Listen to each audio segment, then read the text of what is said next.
Kenalin, aku Lutfi Maimun dari kelas Bodong 4A, Kolbang Tengah. Hari ini aku mau sharing tentang hal yang menurut aku super penting buat kita semua, terutama generasi muda yang terjun di dunia pertanian. Beberapa waktu lalu, saya ikut kuliah umum yang dibawakan oleh Bapak Heru Triwidarto, PLT Direktur Jenderal Perkebunan. Tema yang beliau angkat adalah transformasi pertanian Indonesia, suasembada pangan melalui inovasi, kolaborasi, dan pemberdayaan masyarakat di sektor pertanian. Wah, judulnya benar banget ya, tapi isinya benar-benar bermanfaat. Dan sekarang aku mau ceritain ke kalian dengan gaya yang santai tapi tetap serius. Yuk kita mulai. Pertanian adalah sektor vital yang menopang ketahanan pangan nasional. Nah, di dalamnya subsektor perkebunan punya peran yang gak kalah penting. Mungkin kalau dengar perkebunan, kita langsung mikir soal sawit, teh, kopi, kakao, atau karet ya. Ternyata subsektor perkebunan ini adalah penyumbang besar terhadap PDB dan ekspor nasional. Bayangin aja sampai Maret 2025, total nilai ekspor sektor pertanian adalah 183,3 triliun dan 94% diantaranya berasal dari perkebunan. Itu artinya sekitar 172,8 triliun hanya dari hasil kebun. Gila nggak sih? Nah, ini bukti bahwa sektor ini punya potensi besar baik untuk ekonomi nasional maupun penguatan pangan. Tapi bukan berarti tanpa masalah. Walaupun kontribusi perkebunan besar, ternyata masih banyak tantangan yang dihadapi. Bukan cuma itu, masih ada juga tantangan lain. Yang pertama, isu lingkungan dan deforestasi. Yang kedua, kurangnya generasi muda ke dunia pertanian. Yang ketiga, fragmentasi lahan, tahan petani kecil-kecil.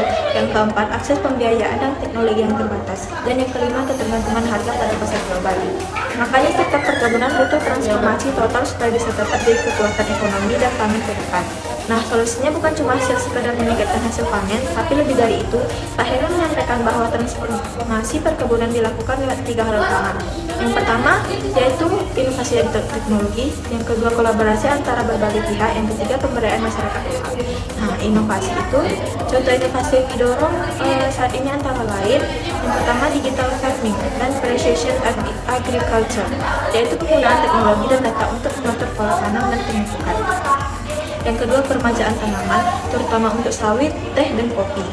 Yang ketiga, penggunaan bibit unggul yang lebih produktif. Dan yang keempat, pengolahan hasil kebun jadi produk bernilai tinggi.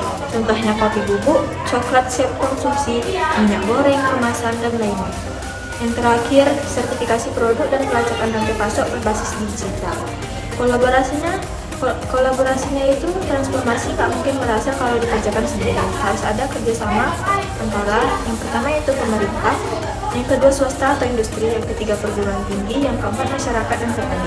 Kolaborasi ini mencakup berbagai hal, mulai dari penelitian, pelatihan, sampai investasi infrastruktur. Nah, petani adalah aktor utama dalam pertanian, tapi sayangnya banyak petani kita yang masih swadaya, belum tergabung dalam kelompok, apalagi punya akses ke pasar dan modal. Ketiga, pasar domestik yang terus tumbuh, terutama per komoditas seperti kopi, teh, dan minyak goreng. Yang keempat, teknologi digital yang makin digunakan untuk petani. Dengan peluang ini, perkebunan bisa jadi motor penggerak ekonomi, bahkan dari sektor yang milik lingkungan. Nah, ini paling menarik. Biasanya, kalau bicara suasembada pangan, yang terpikir pasti padi dan sawah.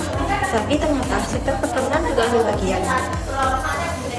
Caranya yaitu melalui program penanaman padi gogo atau kebutuhan kering. Pemerintah menargetkan tanam seluas 503,457 hektar di seluruh Indonesia. Sebenarnya luas banget, mulai dari Aceh, Kalimantan Barat, Jawa Timur, NTT, sampai Papua. Selain itu ada juga yang pertama penguatan SDM pertanian, yang kedua pemanfaatan dana desa untuk ekonomi produktif, yang ketiga pemanfaatan varietas lokal dan pengembangan kawasan pangan. Semua strategi ini diintegrasikan untuk mendukung suasembada pangan sekaligus memperkuat ketahanan pangan nasional. Dengan bekal ilmu, teknologi, dan kreativitas, kita bisa bikin pertanian jadi lebih modern, efisien, dan menguntungkan. Apalagi sekarang sudah banyak dukungan dari pemerintah dan lembaga pendidikan. Tinggal kita mau atau enggak. Oke teman-teman, dari kuliah umum ini kita bisa simpulkan beberapa hal. Yang pertama, perkebunan adalah tulang punggung ekspor dan ekonomi pertanian. Tapi ada tantangan besar yang harus dihadapi dengan inovasi, kolaborasi, dan pemberdayaan. Transformasi itu bukan pilihan, tapi keharusan. Perkebunan juga berperan dalam mendukung suasembada pangan nasional. Kita generasi muda punya peran penting untuk membawa perubahan di sektor ini. Terima kasih sudah menyimak sampai akhir. Aku Lutfi Maimun dari Bodong 4A pamit dulu. Sampai ketemu di video apapun atau konten aplikasi selanjutnya.